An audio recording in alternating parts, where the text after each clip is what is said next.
kenapa saya mengangkat topik merdeka menjemput rezeki? Karena salah satu persoalan yang sekarang sedang hangat diperbincangkan. Salah satunya itu menyempitnya peluang kerja. Jadi bentuk kerja sama yang dilakukan oleh negara kita dengan pihak lain, itu ternyata ketika debat-debat presiden yang sudah berlangsung 3 kali, itu banyak mengulik hal-hal yang selama ini barangkali cukup gelap kita pahami. Lewat perdebatan, bahkan semalam barangkali satu perdebatan yang paling panas yang ya, ternyata banyak persoalan-persoalan besar yang dihadapi oleh bangsa kita. Nah, salah satu persoalannya itu yang banyak dikeluhkan oleh generasi milenial dan generasi Z itu kesempatan kerja yang semakin sempit. Ya, padahal jumlah mereka itu secara umum itu mendominasi, ya, dan sangat tidak seimbang dengan kesempatan yang ada. Jadi banyak pembangunan ataupun investasi yang diarahkan pemerintah hari ini lebih kepada padat modal, bukan padat karya. Nah, sehingga peluang mereka untuk masuk ke situ menjadi terbatas juga, ya. Jadi dengan kata lain tidak ada keseimbangan antara kesempatan yang ada dengan input yang tersedia, gitu loh. Nah, karena itu ini menimbulkan semacam kekhawatiran, kegelisahan tentang bagaimana saya di masa depan, ya. Nah, kemudian pada yang sama ada mitos-mitos yang nanti kita bahas yang selama ini banyak barangkali dilestarikan oleh orang tua kita tentang seperti apa makna bekerja itu, ya. Nah, sehingga pada akhirnya banyak fenomena yang saya jumpa itu, kalau saya tidak bekerja di tempat tertentu dengan kriteria tertentu, ya saya lebih baik nganggur aja, gitu loh. Lebih baik saya diam di rumah aja. Toh selama ini saya di cover tuh sama bapak ibu saya. Nah, jadi meminjam bahasa saya dalam beberapa perbincangan yang lalu juga dengan Mas Fatur, ternyata banyak di antara kita diam-diam menjadi benalu. Kita tidak tegak dengan kaki kita sendiri, kita bergantung kepada orang tua kita atau pihak-pihak lain. Nah, jangan-jangan situasi semacam ini membuat kita menjadi gelisah, maju kena mundur kena, gitu ya. Nah, sehingga kita mengalami kondisi keterkungkungan atau terpenjara.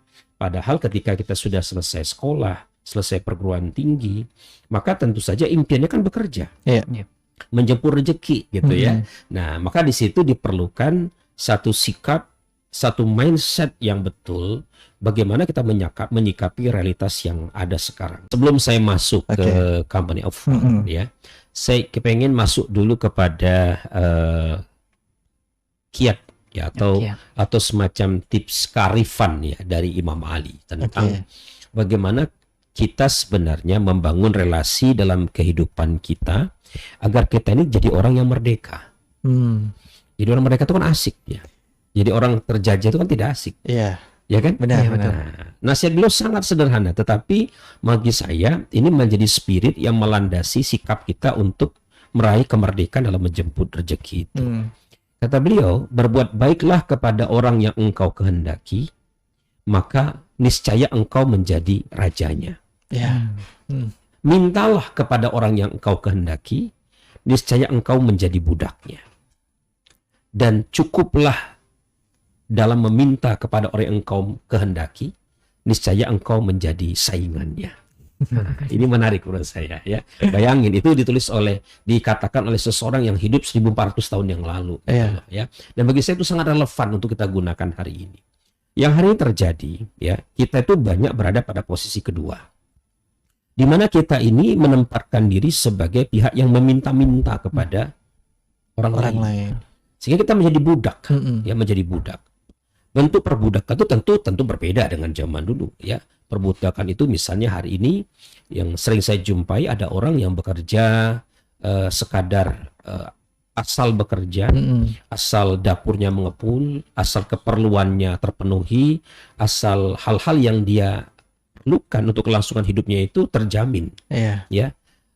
Walaupun dalam praktek dia bekerja itu penuh dengan keluh kesah. Saya merasa tidak puas di sini, saya merasa tidak puas di situ, ya. Tapi ketika ditanya sama dia, loh kalau begitu, kalau Bapak Ibu tidak puas, kenapa tidak resign saja? Jadi budak korporat. Iya, gitu ya. itu kan jauh lebih merdeka dan jauh lebih sehat secara psikologis. Tapi jawabannya yang nggak mungkin. Siapa yang mau menerima saya? Ya, kalau saya kemudian keluar dari tempat saya bekerja, saya tidak punya penghasilan, saya juga tidak bisa mencukupi keperluan keluarga saya, dan boleh jadi status saya juga menjadi jatuh tuh. Ya, nah dalam situasi yang saya gambarkan, dan ini barangkali potret keseharian yang banyak kita jumpai, satu sebenarnya kita bebas nggak sih? Enggak kan? Iya. Kita terpenjara sebenarnya, terpenjara oleh keadaan yang kita ratapi, tidak kita sukai, tetapi kita terus menjalaninya. Nah ini yang pertama yang sering saya jumpai tadi, sangat beda kan dengan nasihat Imam Ali tadi kan begitu. Kemudian yang kedua, ya tadi sempat saya singgung di sesi awal ya. Barangkali selama ini di kepala kita yang namanya bekerja itu punya syarat-syarat yang membuat kita menjadi mempersulit diri kita sendiri. Jadi peluang tuh ada di depan mata kita. Bahkan dengan kondisi yang hari ini yang serba mudah, di mana kita bisa daftar di marketplace, kita bisa menggunakan smartphone kita untuk jualan, kita bisa menawarkan jasa ini, produk itu dengan hanya cukup di kamar kita. Teknologi industri iya, Mas. Semua itu memudahkan kita sebenarnya kan. Kita hidup di sebuah realitas yang sebenarnya tidak ada tuh orang yang bisa yang nganggur sebenarnya kalau dia mendaya gunakan seharusnya gitu loh. Tetapi kita sering membuat syarat-syarat tertentu yang akhirnya membuat kita jadi terbelenggu oleh syarat-syarat itu sendiri. Harus kerja di BUMN dengan gaji sekian puluh juta, di tempat tertentu, di posisi tertentu, dengan fasilitas ini dan seterusnya. Bukan berarti nggak boleh.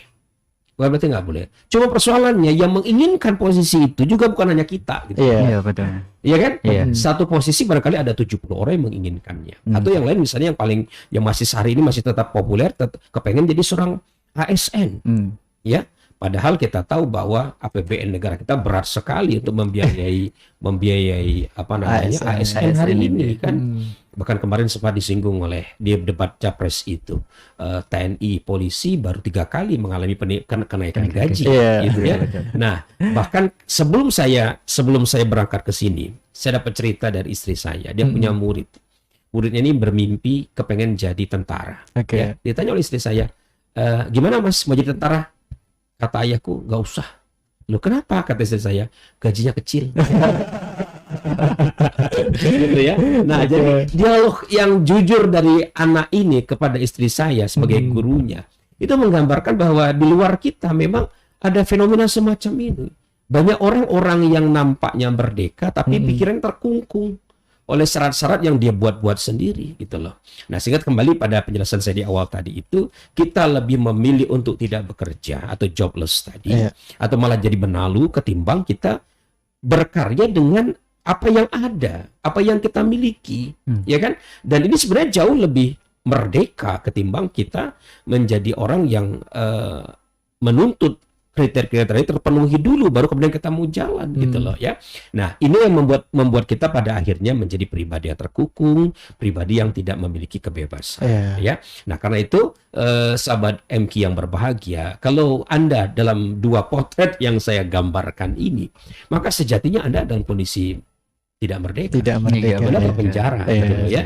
Nah, karena itu kita kembali nih menengok nanti gagasannya seorang Paul Jarvis bahwa kita bisa memilih sebuah pilihan yang sebenarnya tersedia sangat di depan mata kita ya, dan siapapun bisa mengambil peranan itu gitu loh ya, tidak harus dengan syarat-syarat atau keinginan kita yang kaku sebagaimana yang saya uraikan di awal tadi itu. Kalau bisa dibilang boleh nggak Mas tadi yang misalkan kita bikin syarat-syarat sendiri atau mungkin punya kriteria-kriteria sendiri, boleh nggak kalau itu dibilang sebagai orang yang memperbudak dirinya dengan idealismenya sendiri begitu? Sebenarnya tidak ada yang salah dengan idealisme itu ya. Cuma dia lupa bahwa satu tadi saya katakan kompetisi itu demikian ketat ya. Lalu kemudian untuk sampai pada satu idealitas tertentu itu diperlukan syarat-syarat tertentu. Bayangkan aja kita seorang fresh graduate ya, di kampus juga siklus hidupnya hanya kos, kantin, kos kantin, kemudian Pulang. Kuliah. kuliah. Oh, Kos kantin kuliah, kos kantin kuliah. Kemudian tidak membangun kapasitas diri, tidak mengasah diri dengan kegiatan-kegiatan ekstra kampus, intra kampus. Lulus cepat, katakanlah IPK-nya tinggi gitu loh ya. Tetapi nilai itu kan tidak mencerminkan kualitas kita secara utuh gitu loh. Kembali kalau perbincangan kita minggu kemarin, saya bilangkan sama Mas Adit ya, bahwa yang namanya dalam Islam itu ilmu yang hakiki bukanlah ilmu lisan. Bukanlah ilmu yang berhenti pada dataran kognitif, Ya. tapi ilmu yang diamalkan, ilmu yang menjadi sebuah pengalaman batiniah. Dan itu perlu sebuah proses pembelajaran yang lama, butuh waktu yang tidak sedikit, sehingga ketika kita sampai pada titik kebernilaian yang mencukupi, barulah kita berada pada posisi yang kita harapkan. Nah, kadang orang-orang yang tadi Mas Fatur sampaikan terjebak pada satu idealisme tapi tidak mengukur diri dia. Ya, dan ini yang gawat gitu loh ya, gawat sekali. Nah, karena itu kita kembali kepada nasihatnya Imam Ali itu, bahwa kita ini harus mengikuti nasihat beliau yang ketiga terutama. Jadilah cukuplah dengan meminta kepada orang yang kau kehendaki, niscaya engkau menjadi saingannya. Jadi dengan kata lain, Imam Ali menasihatkan kepada kita, satu, belajarlah qanaah dengan keadaan yang kita miliki. Di sisi lain kita harus membangun kebernilaian diri kita, membangun kapasitas kita, sehingga kita ini menjadi pribadi yang merdeka. Pribadi yang kemudian tenang-tenang aja menghadapi realitas yang hari ini terjadi. Kan hari ini kita lihat betapa banyak bisnis-bisnis yang sudah melakukan proses menggunakan memodernisasi secara luar biasa menggunakan AI misalnya. Digitalisasi ya. Yang saya ketahui misalnya McD, kita sebut aja ya. McD itu sekarang melakukan sebuah proses di mana menggunakan robot yang bisa membuat burger dalam waktu 5 menit. 5 menit. Oh. Jadi lama-lama posisi chefnya itu ada. Ya. Nah, bagaimana Anda menghadapi realitas yang semacam ini, ya kan? Kalau Anda terus berpikir seperti yang tadi saya sampaikan, selamanya Anda akan merasa terkukung dengan keadaan itu. Tapi berbeda halnya kalau Anda menjadi seorang company of one atau menjadi seorang self-employee, maka Anda tidak akan pernah khawatir dengan realitas yang berubah seperti apapun. Anda tetap optimis dan merdeka menghadapi itu semuanya. Oke, berarti self-employee ini menjadi salah satu solusi di zaman ini. Iya, gitu ya? jadi kalau mau dipilah ya, kita itu kan sebenarnya memiliki beberapa pilihan karir, ya. Buat adik-adik nih yang milenial dan Gen Z ya. Ya, kita gunakan yang paling umum lah ya. Pilihan yang pertama tentu kita bisa menjadi seorang employee, ya. Employee ini kita bekerja untuk orang lain. Ya, tapi saya sampaikan tadi pilihannya semakin sempit hari ini, gitu kan. Betul. Kemudian ditambah lagi kalau kita punya harapan-harapan terlalu tinggi, bahkan untuk konteks Jogja misalnya ya, itu barangkali sangat jauh diharapkan. Untuk gaji UMR aja, ya perlu mengencangkan ikat pinggang. Gitu. Nah, yang kedua, kita punya pilihan menjadi seorang self-employee. Ya, self-employee itu adalah orang yang bekerja untuk dirinya pribadi. Ya, nah memang ada kuadran ketiga yaitu menjadi seorang entrepreneur. Ya, tetapi kita kalau melihat dengan situasi kita hari ini, anak muda dengan orang tua yang penghasilan juga pas-pasan, kemudian dengan pengalaman kita yang masih minim, rasanya kalau kita menjadi seorang entrepreneur pun itu bukan pilihan yang barangkali siap untuk kita jalani. Ya. Iya, tapi iya bisa saja kita seperti itu ya. Tetapi rasanya sebelum kita menjadi seorang entrepreneur dalam pengertian yang sejati, kita perlu memulai dari seorang self-employee. Jadi self-employee bergerak menuju entrepreneur, ya kan? Dan entrepreneur bergerak menjadi seorang investor. Kan begitu. Robert Kiyosaki kan memberikan urutannya begitu kira-kira. Dalam hidup itu kalau kita mau menjajaki hidup itu ya mulailah dari seorang employee, kemudian menjadi seorang self-employee, kemudian menjadi seorang entrepreneur atau wirausaha, lalu menjadi seorang investor. Kan begitu yang sangat populer kita pahami ya. Nah, cuma yang menarik ini dari wacana tentang company of one menjadi entrepreneur itu ternyata hari ini pun itu bukan pilihan yang sepenuhnya tidak berisiko. Kebanyakan bisnis hari ini kan berkeinginan bahwa mereka ingin bertumbuh kan. Iya. Kalau saya sudah berkembang, saya sudah kantor satu, saya pengen cabang kedua, Iya. Iya. punya cabang ketiga. Berarti kalau sudah punya cabang, ya nambah modal, kemudian harus butuh suntikan investor, kemudian saya harus nambah infrastrukturnya, plafon biayanya, listriknya, macam-macam, termasuk ditambah karyawan juga. Iya. Nah, ternyata ketika bertumbuh semacam ini, itu membuat kita semakin rumit, semakin besar resikonya gitu loh. Dan dalam banyak kasus yang saya jumpai itu, banyak orang yang ketika dia menjadi wirausaha yang sukses, justru keluarganya kedodoran. Waktu dia bersama dengan istrinya makin jarang, waktu dia berkomunikasi dengan suaminya makin sedikit, waktu dia bersama dengan anaknya makin tidak ada.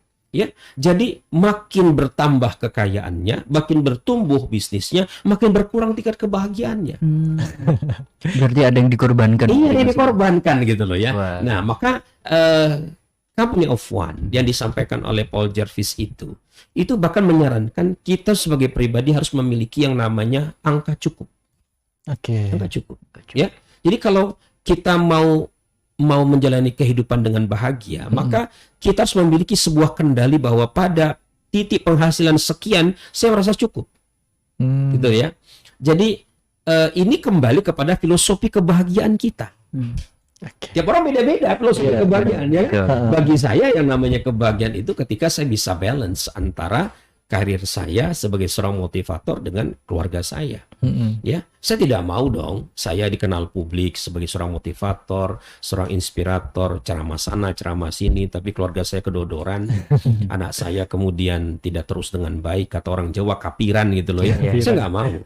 Tapi ada orang yang barangkali memiliki filosofi bahagia yang berbeda lagi kan, yang dia menganggap bahwa yang namanya bahagia bagi saya ketika saya bisa berbisnis, bisa keluar negeri, saya bisa punya cabang banyak dan seterusnya. Ya silahkan. Kita punya filosofi masing-masing dan saya tidak berhak mengadili kebahagiaan orang lain kan begitu. Tapi rasanya kalau kita kembali kepada fitrah kita sebagai manusia, ya kita pengen keseimbangan. Work-life balance antara pekerjaan kita itu sebanding atau sepadan dengan keluarga kita. Dan ini menurut saya diperlukan kendali terhadap keinginan-keinginan kita yang meledak-ledak, terutama ketika kita mulai merasa bahwa bisnis kita mulai bertumbuh tadi. Ada godaan seperti itu. Nah, kata beliau, salah satu pilihan yang paling memungkinkan hari ini menjadi seorang self-employee atau dalam bahasa beliau menjadi company of one. Ya, orang yang bekerja untuk dirinya sendiri dengan tetap mengupayakan pencapaian-pencapaian tertentu sembari menjaga hal-hal yang membahagiakan ini tetap terlestarikan dalam kehidupan dia. Bagaimana itu kendali angka yang cukup itu agar bisnis kita sedang berkembang gitu kan, harus ada kendali. Bagaimana kita mengetahui agar bisnis itu tidak tadi mengorbankan salah satunya. Nah, pengalaman saya pribadi setelah saya menelaah wawasan tentang Company of One ini, ternyata itu banyak memotret diri saya pribadi, Mas Adit, Mas Fatur. Dulu saya bekerja sama orang, ya. Saya dari pagi sampai sore, bahkan pulang maghrib. Kemudian ada kegiatan pelatihan di luar, ya. Saya merasa waktu saya bersama keluarga itu berkurang, ya. Nah, kemudian saya pikir apa hidup yang begini yang saya mau jalani, gitu ya. Saya tidak mau dong seperti ini kan. Saya kepengen ngikuti perkembangan anak saya itu dari hari ke hari. Saya ingin mereka melihat hari ini mereka bisa bicara, mereka bisa jalan dan seterusnya. Maka pilihan yang saya ambil waktu itu adalah menjadi seorang self-employee. Saya mengenal istilah itu. Walaupun hari ini ada istilah company of one itu, tapi saya sudah menjalani itu sekian tahun yang lalu gitu loh ya. Nah, ternyata sinyal-sinyal bahwa kita itu harus segera menyeimbangkan hidup kita itu sangat kasat mata, ya, sangat tiap hari kita jumpai sebenarnya. Cuman kita kadang nggak aware dengan itu. Kurang peka begitu. Nggak peka. Istri protes, misalnya begitu, ya. Anak kemudian mulai celoteh, Buya kok pergi melulu? Gitu ya. Nah, kalau gini sebenarnya kalau kita aware itu sebenarnya, oh berarti ada yang sudah mulai tidak seimbang nih dalam hidup kita, gitu loh ya. Atau ketika kita bekerja itu tiba-tiba ke dalam perjalanan kita merasa ada yang kosong, ada merasa yang ada perasaan bahwa kita kehilangan sesuatu yang berharga dalam kehidupan kita. Itu semacam sinyal-sinyal yang demikian terang benderang, bahkan barangkali ada juga sinyal yang halus yang mengingatkan kita, hey, kamu sudah terlalu jauh pergi, kamu harus kembali lagi ke titik keseimbangan kamu. Nah, cuman banyak orang yang tidak menyadari bahwa itu sebuah sinyal dalam kehidupan dia. Dia biarkan berlalu begitu saja dan pada akhirnya pada satu titik dia menyesali kenapa dia menjalani kehidupan yang semacam itu. Oke, wah ini jangan sampai kita menyesalinya gitu ya. Pasti menyesal itu belakangan ya. Betul. Selalu ya.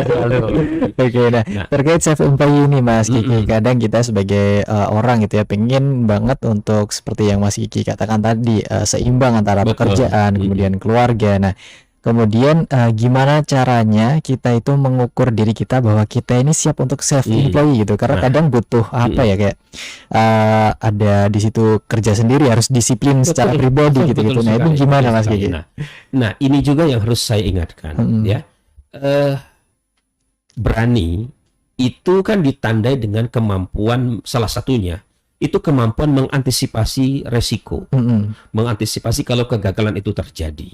Jadi jangan nekat. Kalau nekat itu kan jalan aja urusan belakangan. Itu nggak boleh. Saya termasuk orang yang sangat menekankan pentingnya keberanian yang bertanggung jawab. Ya. Bahkan kalau kita kembalikan kepada hazanah keislaman, Al-Ghazali menyebutkan bahwa salah satu tanda kematangan orang yang sempurna kuatun natiqahnya itu, kuatul ghadabiyah, kualitas emosinya seimbang itu ketika dia punya keberanian. Ya, jangan pengecut, karena kalau pengecut kita jadi orang nggak merdeka kayak tadi itu. Kayak kasus yang saya sampaikan tadi, saya jumpai dengan orang yang tiap hari ngeluh aja tentang pekerjaannya, tapi nggak mau resign. Nah, ya, itu penakut itu tuh. Tapi ada orang kemudian dia berani sekali, hanya 2-3 bulan bekerja dia pindah sana. Dia pindah lagi, dia semacam kutu loncat, pindah-pindah dulu gitu ya, nggak pernah betah di sebuah tempat. Ini menurut saya tipikal yang nggak bagus juga gitu. Maka titik tengahnya itu harus memiliki keberanian ya. Nah disinilah ada beberapa karakter yang harus ada pada diri kita kalau kita itu ingin menjadi seorang self employee atau menjadi seorang entrepreneur atau menjadi seorang company of one ya. Bukan entrepreneur ya, intrapreneur. Beda, intrapreneur, bukan entrepreneur, beda loh ya. Nah, yang pertama yang harus betul-betul ada di dalam diri kita kalau kita ingin menjadi pribadi yang merdeka dalam menjemput rezeki itu, tentu yang pertama harus yang punya yang namanya keuletan. Ya, mau nggak mau dong harus persisten ya. Ketika kita memutuskan untuk resign, ketika kita membangun mimpi kita sendiri, ketika kita bekerja untuk diri kita sendiri, karena artinya ya kalau kita nggak cari makan ya kayak kalau kita nggak bekerja nggak makan gitu kan. Nah makanya jangan jadi orang yang kemudian mudah loyo ya, harus memiliki keuletan. Keuletan itu kan sebenarnya penjelasannya adalah kemampuan untuk bangkit manakala ketika kita menghadapi berbagai kesulitan. Pasti dong ketika kita belajar untuk tegak dengan kaki kita sendiri ada banyak kesulitan di sana sini. Ya. Nah, karena itu keuletan ini diperlukan manakala kita ingin menjadi seorang self employee ini ya. Nah, keuletan itu sendiri itu ditandai dengan 3 karakteristik. Ya. Yang pertama menerima keadaan. Jadi belajarlah untuk berdamai dengan situasi yang kita hadapi. Saya nggak punya modal banyak. Saya hanya punya relasi. Saya punyanya HP. Saya nggak punya kantor. Saya nggak bisa nyewa tempat yang mewah. Nah, saya tidak punya ini, saya tidak punya itu. Banyak orang karena dia merasa tidak punya itu, akhirnya nggak usah jalan deh, gitu kan? Karena dia menganggap situasi yang dihadapi nggak mungkin saya bisa bergerak dalam keadaan semacam ini. Betul. Nah, seorang yang ulet itu tidak begitu. Dia melihat bahwa apa yang saya ada hari ini saya jalani gitu loh. Saya punya HP, ya HP-nya itu begini rupa, barangkali nggak support, tapi udah deh, saya jalan aja. Nah, saya ambil contoh begitu. Waktu saya mulai kepengen membangun channel YouTube saya betul waktu itu ya. HP saya itu nggak support. Setiap saya membuat satu konten, saya harus buang lagi karena space-nya nggak mencukupi. Nah, waktu itu uang belum punya. Atau apa sebenarnya punya, tapi ada keperluan yang lain yang lebih penting menurut saya begitu. Kalau saya menunggu HP saya sesuai dengan spesifikasi yang mensupport itu, saya nggak jalan-jalan dong. Bakal lama ya. Ya udah bagi saya waktu itu saya buat aja. kemudian saya upload, nah pelan-pelan ternyata lama-lama ada rezeki, ya ada kita ganti yang baru gitu ya. Nah seperti itu sikap ulet itu seperti itu gitu loh. Jadi jangan nunggu situasi ideal, situasi itu semuanya cukup baru kita mau jalan. Jalan dulu aja, nanti semesta mendukung. Begitu kira-kira begitu ya. Itu yang diperlukan kalau kita ingin menjadi seorang yang ulet itu, belajarlah menerima apa yang ada. Dan gunakan itu sebagai modal awal kita untuk mencari rezeki. Itu dulu yang pertama ya. Nah, kalau itu sudah ada, nah yang kedua, orang yang ulet itu dia punya mimpi atau dia punya visi, tapi visi yang dia miliki bukan visi karena uang. Visi yang bermakna. Dia memperjuangkan sesuatu yang memiliki nilai, ya. Seperti ini. Ketika saya membangun lembaga pelatihan saya, ya. Waktu itu saya memulai dengan sampai hari ini sebenarnya ya. Saya memulai dengan keadaan rumah saya yang berada di perumahan, tidak berada di pinggir jalan besar. Lalu kemudian saya pikir apa bisa ya buat kantor dari rumah dengan ukuran hanya 3x3 meter, kemudian semuanya serba terbatas. Tapi saya pikir yang penting saya punya visi, saya punya keinginan bahwa dengan pelatihan yang saya sampaikan, saya akan membantu orang untuk hidupnya lebih produktif, hidupnya lebih potensinya bertumbuh dan seterusnya. Ya, nah ternyata pelan namun pasti ketika berjalan waktu, saya bisa beli sofa, saya bisa ganti hak, saya bisa beli laptop baru, saya bisa beli proyektor dan seterusnya. Jadi visi itu memberikan energi kepada saya untuk terus berjalan. Pernah satu waktu bahkan saya pernah datang ke sebuah tempat naik motor pakai dasi, lalu ketika keringat dasi saya pakai untuk mengelap peluh saya, gitu, keringat saya ya. Tapi saya jalan itu, gitu lah. Saya bisa membeli kendaraan roda 4 sendiri, gitu ya. Nah ini saya jalani, gitu loh. Yang penting ketika kita bekerja itu digerakkan oleh visi yang bermakna. Sehingga tantangan seperti apapun itu menjadi hal yang gampang untuk kita lewati. Ya. Nah, yang ketiga yang juga diperlukan adalah kemampuan untuk beradaptasi. Menciptakan improvisasi yang itu yang diperlukan agar apa yang kita inginkan itu terwujud, gitu loh. Ya. Nah, dan selalu pasti ada jalannya. Apapun bentuk improvisasi bisa kita lakukan, toh. Tidak harus sesuatu yang benar-benar baru. Kita bisa memulai dari mencontoh orang lain, ya. Atau kita misalnya customer kita butuh ini, butuh itu, ya kita justru jadikan itu semacam ide untuk menyempurnakan layanan kita atau produk kita, kan begitu. Nah, kalau tiga ini ada di dalam diri kita, ya, menerima keadaan, visi yang bermakna, pandai beradaptasi, itu yang menandakan bahwa kita adalah pribadi yang ulet. Dan itu baru satu, ya. Satu kapasitas yang harus ada, satu karakter yang ada pada diri kita kalau kita ingin menjadi seorang company of one tadi itu. Nah, yang kedua, yang ini juga sangat penting, yaitu otonomi. Ya, nah ini yang menjadi pembeda ketika kita itu betul-betul menjadi orang yang merdeka dalam menjemput rezeki atau kita menjadi orang yang terkukung, terpenjarakan, ya. Otonomi kan artinya kita pengen punya kendali, punya kontrol terhadap hidup kita, punya kontrol terhadap karir kita. Saya memilih untuk menjadi seorang self-employed karena saya merasa hidup saya terkendali, gitu loh. Saya tidak dikendalikan oleh orang lain. Saya bekerja by project, ya. Jadi ketika istri saya bekerja sebagai guru, ya saya bisa ngopeni anak saya, gitu ya. Dan ketika saya kepengen liburan, ya liburan aja, ya. Kita kepengen ke situ jalan aja, nggak perlu harus diatur oleh orang lain. Kan capek ngelapor melulu, Pak minta cuti ya. Kita nggak bebas, tapi ada seorang self-employed, ya kita tinggal atur kalau ada permintaan, maaf nih saya ada acara liburan nih, bisa nggak minggu depan diubah acaranya? Oh bisa Pak, ya alhamdulillah, begitu kan. Nah saya seringkali begitu, gitu loh ya. Jadi malah orang yang ngikutin jadwal saya, gitu loh ya. Nah tentu ini yang disebut sebagai otonomi, kebebasan punya kendali terhadap hidup dan karir kita, ya. Nah cuma ini saya sampaikan dulu, untuk mencapai titik ini itu bukan hal yang kemudian ujuk-ujuk kita bisa raih, ya. Syaratnya kita harus menguasai kemampuan inti, kompetensi inti. Jadi jadilah yang terbaik, kuasailah keahlian tertentu yang Anda betul-betul ahli di bidang itu. Menjadi spesialis. Fokus satu.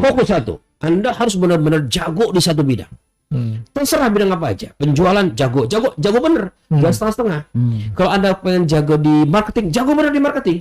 Kalau Anda pengen jago misalnya di di coaching, jago di coaching, ya. Kalau Anda pengen jago betul menjadi di bidang IT betul jago betul. Harus benar-benar jago dulu. Jangan setengah-setengah, ya. Nah, biasanya sebelum menjadi self employee, kita akan memasuki fase employee dulu memang umumnya, ya. Employee dulu. Entah itu dalam bentuk belajar langsung dalam konteks kita bekerja sama orang lain, atau mungkin bekerja dalam konteks kerja lepas, ya, kerja lepas.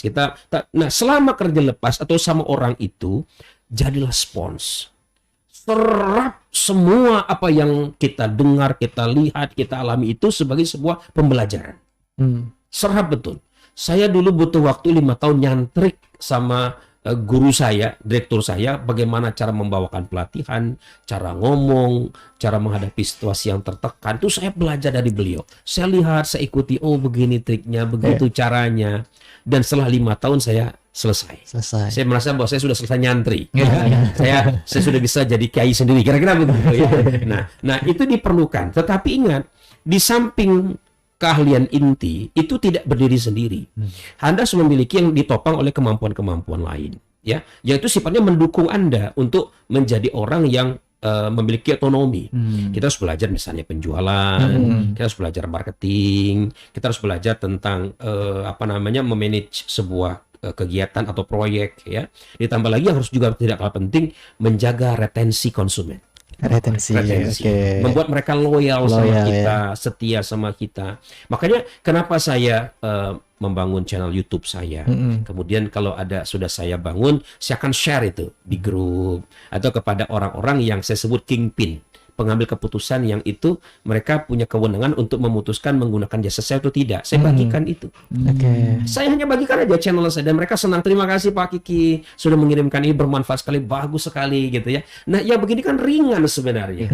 Satu sisi kita membangun branding kita, di sisi lain kita menjaga retensi konsumen kita. Nah, ini sejumlah kemampuan yang mendukung kemampuan inti. Tetap harus kuasai dulu. Barangkali kalau diperhitung secara prosentase, Anda harus kuat di 50% kemampuan inti. 50% yang lain itu adalah kemampuan penunjang Anda. Nah, kalau kita memiliki ini, itu kita harus memiliki yang namanya otonomi. Kalau kita nggak memiliki itu, susah kita untuk menjadi orang yang otonom. Susah ya. Dan tadi bahkan butuh 5 tahun kalau dari setidaknya ya, dalam perhitungan saya, setidaknya dalam pengalaman saya 5 tahun untuk betul-betul kita siap untuk running, ya, tegak dengan kaki kita sendiri. Nah, kalau yang ketiga nih Mas Kiki. Nah, yang ketiga, yang juga diperlukan adalah menurut saya adalah kecepatan, ya, kecepatan. Jadi kita perlu melakukan sesuatu itu dengan cepat, ya. Kecepatan ini meniscayakan kita harus menggunakan pola kerja yang lebih cerdas, bukan lebih keras. Ya. Saya sekarang sudah kepala 4. Ya, saya merasa bahwa secara fisik saya sudah berbeda ketika saya masih di usia 30 tahunan, ya. Kalau saya menggunakan kerja keras melulu, maka ini tidak baik untuk fisik saya, ya. Nah, maka karena saya merasa bahwa ini sesuatu yang perlu saya siasati, maka saya mencoba berpikir bagaimana menggunakan kapasitas saya untuk mendapatkan rezeki dengan energi yang lebih sedikit, ya, atau barangkali energi yang kemudian tidak harus saya paksakan, ya. Maka saya menempuh jalan ketika saya sudah mulai membangun karir saya sebagai seorang motivator, saya menulis buku. Ya, dan buku itu kan mengkapitalisasi aset saya. Betul. Ya kan? Itu membuat saya tidak harus kemudian ceramah sana ceramah sini, kemudian tapi orang cukup membeli buku saya dan kemudian buku saya itu barangkali juga saya cetak sendiri atau kemudian dicetakkan oleh penerbit. Saya mendapatkan passive income. Ya kan? Nah, ini artinya kecepatan, ya. Juga termasuk kita menggunakan, tadi saya sebutkan, saya menggunakan YouTube, saya menggunakan WhatsApp, ya. Sekarang saya masuk ke TikTok, ya. Saya mau membidik segmen yang usia milenial dan Gen Z, ya. Dan ini kecepatan, ya. Kita harus beradaptasi dengan itu semuanya. Nah, maaf nih, banyak orang-orang kemudian tidak bisa seperti itu dan akhirnya menjadi makhluk purbakala, kan. karena dia tidak mau beradaptasi dengan keadaan yang sekarang terus berubah dengan sangat cepat itu. Nah, dengan kata lain, kecepatan itu adalah sebuah keniscayaan, ya. Tetapi esensi kecepatan itu adalah bagaimana kita mencari jalan agar cara kita, prosedur kita, pendekatan kita itu lebih cerdas, bukan lebih keras gitu itu. Lalu yang selanjutnya ya, Nah, yang keempat nih. ya, Yang keempat adalah kesederhanaan. kesederhanaan. Ya. Buatlah sesuatu yang sesederhana mungkin. Simple itu bagi saya sesuatu yang sangat indah ya, ketimbang kita membuat sesuatu yang sangat rumit. Nah, belakangan ini saya melihat bahwa dan itu dikemukakan juga oleh Paul Jarvis ya, bahwa banyak sekarang itu perusahaan itu membuat semacam layer-layer ya, yang itu makin lama makin banyak. Sehingga sebuah pelayanan, sebuah produk misalnya, itu yang mestinya dengan mudah dan cepat sampai di konsumen, itu ternyata berbelit-belit prosesnya ya. Banyak contohnya ya, harus melewati ini dulu, itu dulu, dan seterusnya. Jadi ada layer menengah yang membuat sesuatu yang sebenarnya cepat menjadi lambat gitu. Dan layer menengah ini menjadi tidak hanya satu, kadang dua, kadang tiga gitu ya. Berlapis gitu. Berlapis-lapis. Jadi organisasi itu menjadi organisasi yang sifatnya birokratik. Iya, benar. Dan itu yang membuat akhirnya lambat organisasi itu. Padahal hari ini organisasi yang bisa bertahan itu organisasi yang bergerak cepat seperti amuba. Dia kecil. Dia tidak gemuk, dia tidak besar, dia tidak gemoy, gitu ya. Dia menjaga, dia tetap langsing, ya, dia tetap mudah lincah bergerak ke sana kemari, dan itu hanya dimungkinkan ketika kita menyederhanakan proses bisnis kita. Ya. Jadi kalau ada misalnya begini, saya misalnya ada orang minta penawaran kepada saya, Pak Kiki, ini saya harus berhubungan dengan siapa, ya? Apakah saya bisa dikasih tahu staffnya untuk menentukan price-nya berapa? Ya, kalau saya bilang dengan saya juga bisa kok, nggak harus dengan staff saya. Jadi saya membuat itu menjadi simple aja gitu. Pak Kiki, apakah harus kemudian kirim surat macam-macam? Nggak perlu, kirim via WA aja beres ya. Pak harus apakah harus datang Pak Kiki? Nggak juga, cukup begitu aja. Jadi saya membuat sesuatu yang dimudahkan, jangan dipersulit. Gitu loh. Dan itu yang membuat kita pada akhirnya mudah membangun relasi dengan apapun, walaupun tetap menjaga kepercayaan di dalam kerjasama yang kita ciptakan tersebut.